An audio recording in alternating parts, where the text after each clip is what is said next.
you can't look at housing absent looking at the macroeconomy, and I'm sure you would agree. There's been a slowdown. We had a pretty good economy for 5 or 6 years. Certainly had a good one under Bill Clinton for a number of years, under Reagan in the 80s. You have to look, in my opinion, at the credit crunch, the housing slump, the mortgage crisis, the explosion of credit debt, as you put it. But in this economy that is demonstrably and dramatically slowing as we speak, where does it say in the economic textbooks that you would raise taxes? Where does it say that, Austan? Well, yeah, with all due respect. And I have immense regard for what President John F. Kennedy did in the 60s, what Bill Clinton was able to do in the 90s, and I'm a big fan of the guy you're working for. But let me ask you a question. Where does it say raising income tax rates back to 39.6, raising the payroll tax and lifting the cap in perpetuity ad infinitum? That isn't his policy. Okay, I'll look for clarification. Okay. Raising dividend taxes to 39, raising cap gains taxes. I don't see where in a recession that's called for. Is he not going to reconsider this as he's reconsidering his trade policy with Canada? There we go. This is a guy what discussions from are all about. Yeah, these Buffalo guys, they're all into the Canadians. Actually, though, do explain the tax policy Okay, that now we look. need now.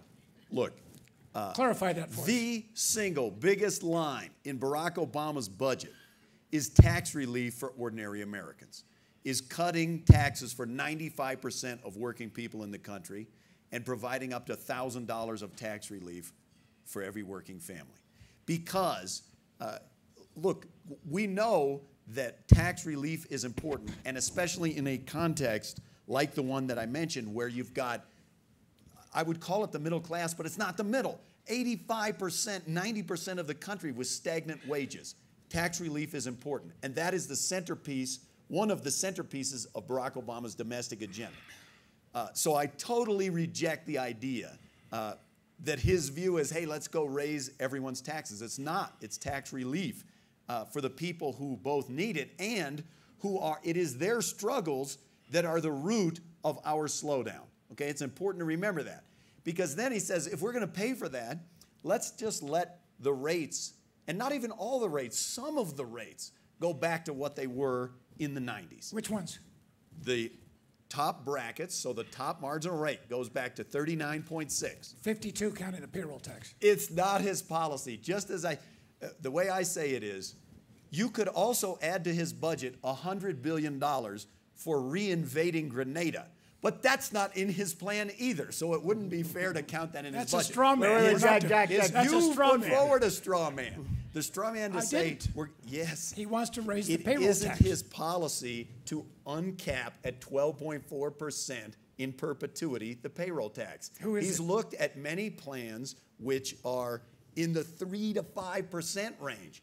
And what he has said is when it is time to reform Social Security, which is a 25-year process, there is a fiscal issue. Before you privatize Social Security, before you ask the retirees themselves to bear the brunt of balancing Social Security, let's first think about the regressivity of the payroll tax, whereby an oil company CEO makes $100 million, pays not a dime more in payroll tax than a person that makes $102,000. That's a strange system. Let us think about that system and how we could deal with the tax rates on people making more than $250,000. He has never proposed, and it is not on his agenda at all, to add a 12.5% marginal rate to people over $250,000. That is not his plan. Wow. Nor is the invasion of Grenada. Write that down. Let me clarify one thing. If you are used to thinking the way Mr. Kemp is thinking, then I want you to explain why the current system makes sense, where the oil company CEO that makes $100 million a year pays a lower marginal tax rate than a self-employed contractor making $35,000. Because right now, that person pays 25% income tax and the full 12.5% payroll tax, and that makes their marginal tax rate higher than the guy making $100 million. Warren Buffett, who is a supporter of Senator Obama. He sure is. And had a fundraiser for Senator Obama 2 nights ago where I asked him questions. And I asked him this: what do you think about the issue of the payroll tax? And he said, I'm the richest man in the world, and I pay a far lower tax rate than my receptionist. He said, that doesn't make any sense. I agree, it doesn't. That's why we need a flatter tax rate system that would allow the secretary and all of those who are investing in this economy to pay a fair rate. I don't know. John Maynard Keynes said 25%. I would favor maybe 20, but somewhere between 20 and 25. Right now, if you earn $1 of income, you pay no income tax. I mean, you pay an income tax, but if you buy something, you just pay a consumption tax. If you save it, you pay another tax. If you invest it, you pay capital gains. Capital gain taxes are unindexed. And if you die, which is a distinct possibility, even to Warren Buffett, he wants to tax it at 55%. So in effect, you've got a 40% income tax. Wait, let me ask you on your flat tax. And a 55% death tax. We're drying up the source of capital. One second. Yeah, sure. We're drying up the source of capital, which is the only way out of poverty, not for Kemp or Snyder or you, Walter, but for low-income people. You can't get rich on wages. Okay, You've got to be able I to want to earn, actually save, discuss and this invest. flat tax because it's interesting. But I want to make clear what you're saying. On a flat tax, would capital gains be taxed at that exact same rate too? So there's no distinction between capital gains, whether I'm getting it on this stock or... Can we just put all tax simply at the same level so there are no loopholes? You know, we did this in '86 when Reagan, I think, made a mistake in taxing capital gains as ordinary income. It's not ordinary income. It's income from investment. And people forget the capital gain tax is a voluntary tax. If you never sell anything, you never pay it. Okay, I just wanted to clarify. I'm not Is that defending. right? So Austan, take on why not simplify and flatten? Sorry. I wrote a letter to the Wall Street Journal to Barack Obama from Jack Kemp. We both went to Occidental. We have a lot of things in common. We both believe in racial reconciliation. We both want a booming economy in south side of Chicago and south central LA and South Bronx. What do? By raising capital gain taxes, you're not hurting me or us. You're hurting the people who want to move up the ladder, and you're punishing the very people who need access to capital. Let's be clear on 2 points. Number one, the root of, if you just ask yourself, make a list of what are the 4 or 5 most pressing problems facing this country, long-term problems or short-term problems. How many of those problems are rooted in the fact that very, very high-income people's incomes are not growing fast enough?